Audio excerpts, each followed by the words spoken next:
Hello and welcome to yet another episode of Ishi Speaks, your gateway to good health. And I'm your host, Ruchita Sharma. Our focus is to debunk prevalent myths about health and nutrition and also break through the jargon to give you practical insights to adopt a healthier lifestyle. We have our in-house expert with us, and today the focus is mindful eating and its impact on health and nutrition. So let's deep dive into it. Thank you for joining us, Ishi. Thank you, Ruchira. So let me begin by asking you, there is a lot of research about the need and the importance of mindful eating. So what is mindful eating? Mindful eating, as the name suggests, is obvious that you just pay attention to what you're eating, focus on what you're eating and how you're choosing foods. And don't just eat because everyone is eating or there is some distraction you're eating. So basically, we are all today in an environment where there is a lot of distraction while eating, and it could be the gadgets, it could be television, it could be just work, or you're driving. So we're eating in different situations and where we lose focus and attention to our food. So paying attention to food is very important because not only your food choices but your digestion gets impacted. All So right. our enzymes, our digestive juices, everything requires a certain stimulus which we don't seem to understand, and we're just eating for reasons. heck of it. Yeah, for the heck of it, and just mindlessly. So I was coming to that as my next question. What is the impact that mindful eating has on health and nutrition and gut health? See, obviously, your gut will be impacted by what goes in, right? It's not rocket science, and we recognize the fact that it's the gut at the end of the day, which That is matters. which really determines whether we are healthy or unhealthy, whether we are happy or unhappy. So the choices will determine that. But there's another flip side to this, Sure. Ruchira, that sometimes we want to be mindful and yet we become mindless. Because of the stress around us or distractions. Oh, well, that clearly is one of the biggest. But apart from that, it's the food itself. Okay. And this suggests that what is going in the gut can determine whether you're mindful or you're eating the way you Okay. are, mindlessly, where you have no control. All right. And So it's the a chicken and egg situation. exactly, and the right kind of food can actually not only make you mindful, but it can also impact the total amount of food that you're eating, the volume of food, which is your hunger, Okay. as well as your cravings and the pleasure aspect of your food. So how much you're getting out of your food can be impacted by the food choices themselves. And you must understand something very important here, that there has never been so much information about food than there is today. We call it the infodemic. Yes. And with food and diet and health today, they are the top agendas for everybody, particularly post-COVID. So yet we are seeing problems. Yet we are seeing there is no disease which is really coming down. It's only the upward, Increasing, yes. and new forms of diseases are coming up. And this is not only diseases of the body, but mind. also of the mind. And it's I'm not here to give you statistics. We can all see it all around.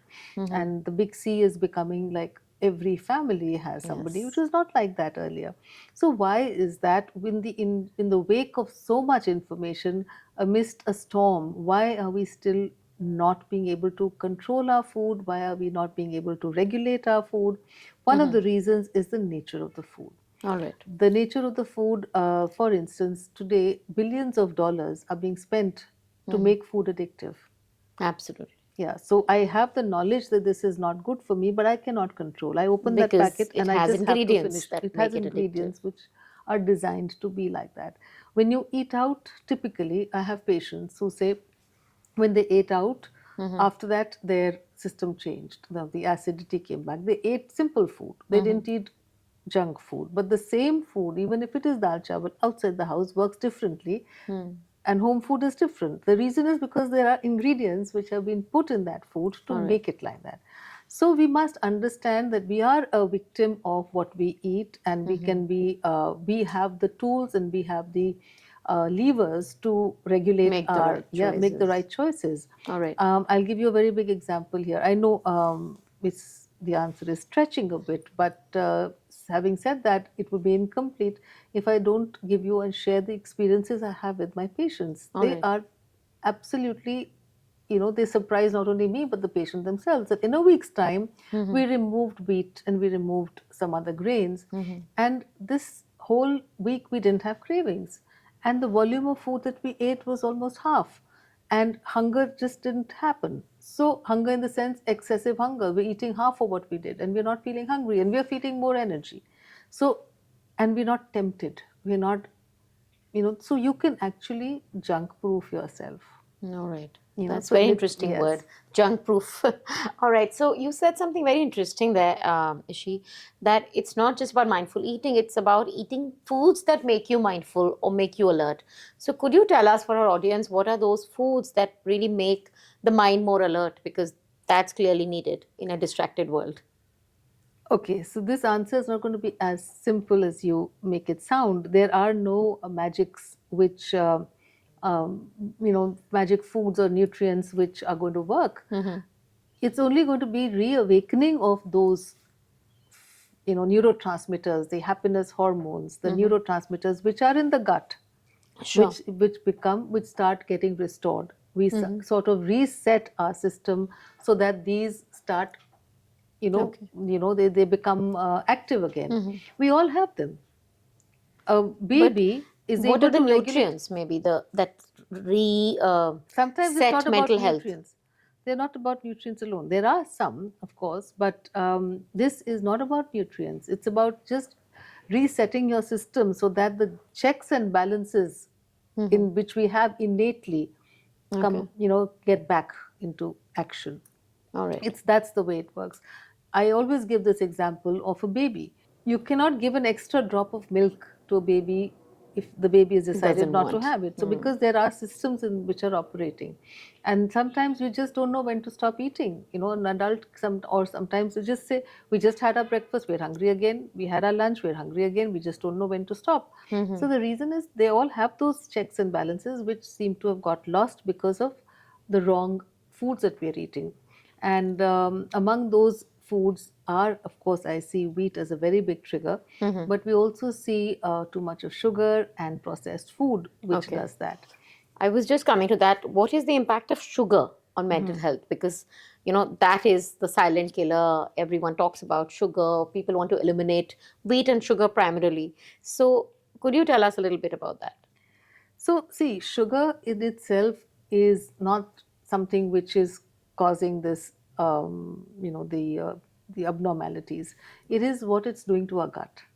The impact of excessive sugar on a gut which is already inflamed and broken, or in a certain way bruised, is going to cause the production of or overgrowth of the wrong bacteria, viruses, and fungi. Sure. And in case the sugar, particularly fungus, feeds on sugar, it's the food for fungus. So Okay. particularly yeast, etc., candida. So these things, they cause that imbalance or the negative shift in the microbial world inside, Okay. which leads to inflammation and thereby the problems which are connected with inflammation. Okay. And these are, when you have a leaky gut, these components, they travel into the brain. All right. They break the blood-brain barrier, and they cause then disturbances in our mental health and otherwise as well. So sugar per se is not bad, but we seem to have lost tolerance. It's the same with many other foods, whether it's milk. The milk itself is not a Is not problem, bad, yes. but I think the gut has undergone negative changes because of which we are unable to deal with milk. Milk has certain proteins, and in a leaky gut, it doesn't work. The milk sugar also disturbs, like people have lactose intolerance.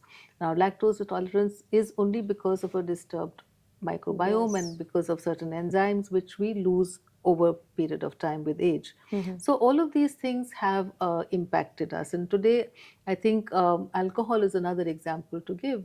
Earlier people were managing to have certain amount, Of regularly, regulated. but today it's like everyone is saying, oh no, we can't tolerate alcohol anymore. And we're also now putting like disclaimers on the bottles is going to be coming, that, and a warning too, that It alcohol can be is bad detrimental to to your health. health. So these things were not there earlier, but because of a gut which has undergone so much of beating because of our environment, the food industry, the ecosystem has changed so dramatically that these are becoming points of conversation, and we are discussing them like this. Absolutely. So, like you rightly said, when it comes to mindful eating and its impact on health and nutrition, which is, of course, very crucial, in your experience, you deal with so many patients. What are the big impediments for people while practicing mindful eating? Why is it not the norm? Um, I think it's a very, it's not a straight answer. It's multiple factors. But in the wake of the information overload that we have, yet why are we not being able to cut it is because lifestyles have changed so dramatically. And we don't have time to think. We're just eating because You have to it's time eat. to eat and others are eating, or just have to eat. So the very fast paced nature of our Lifestyle. lives, the nature of the food itself, and our inability to regulate our food because of a disturbed microbiome, stress factors, comfort food, and the whole the system of availability today, that is a very big factor which is affecting the youth and of course adults as well. The food is available at the click of a button at any hour of the day, any time. At 2 o'clock in the morning, if I feel like eating a burger or a chola bhatura, it's at my doorstep. Absolutely. So it was unheard of. So these are very big changes of easy access, anytime, anywhere.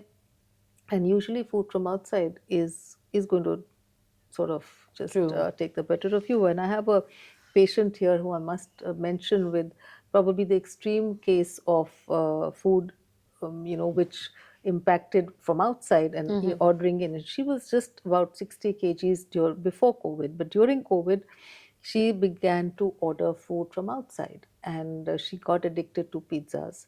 All right. And every day she needed to order it, and in a matter of a year she gathered 20 kgs. Wow. And father was very upset with her, and when they tried to cut it down, there was a fight in the house, and the father threw the pizzas in the bin. Because it And also impacts your brain, mind, yeah. exactly. So she was not able to cut the cycle, and Cope no up. matter of what it was doing to her, she just picked it up from the dustbin Oh my and God. ate it again. And then the parents That said, is okay, no addiction. money, let's cut the money out, because where is this going? She took a loan, Oh my. It gets better. 27,000 rupees a month. To get pizzas? Yes, to fund her eating out. All right. And so it's very difficult to cut this. So this is addiction, and how your behavior changes with the nature of the food. Now she's a very intelligent girl, she's a bright girl, she has knowledge, her parents are highly educated, but Sure. we're not being able to regulate. So I mean, we just need, these are barriers, and we just need to be far more responsible in our Consumption of choices and food. our choices, and a consumption of food, and cut the ones which are disrupting our control. Definitely. So, one last question. As families, what are the simple practices that we can adopt to ensure that we eat mindfully? Eat healthy, first shop healthy, and get the family members to participate in food choices. And I think regulate eating out. I'm not going to say don't eat out, but try and eat most of your food on a weekly basis. At least one day can be eating out, but the rest of The week. them, yeah. And a very big P here is plan. Don't just get into food situations just because you're there, and say that, oh, there was nothing else to eat and therefore I had to eat this. You have to plan, anticipate what you're going to be in for, whether it's a flight or whether it's a social evening. So plan to from your morning, you plan your meetings, you plan your clothes, you plan your day in other ways, your finances. Please plan your food, give it priority. So this is one of the 3 P's that I talk about healthy eating. It starts with planning. You need to know that, am I going to get my vegetables and fruits, in this situation? Should I carry it? What am I going to get in office? What am I going to get in the car? Simple common sense things. It's really not rocket science, but just make your goals. And what are the goals? I say, have at least 2 protein rich meals a day. And the last is protective foods. Dedicate one meal predominantly to vegetables and fruits and the so-called superfoods, etc. You can have sprouts, you can have salads, you can have vegetables, you can have fruits, you can have a combination of all this, but make sure that you have those in one meal. Sure. And pair the proteins with vegetables. And as far as the grains are concerned, which means all your carbs, you may have them every day in all the meals or in 2 meals or in one meal, but plan the choice of your grain and the timing of your grain. All right. So I think it really boils down to simple things, but it's all about mindfulness at the end of the day. All right. Thank you so much, Ishi. So clearly, it's not just about what you eat, when you eat, it is also about how you eat it. And that is mindful eating explained in simple terms. Hope you enjoyed this episode.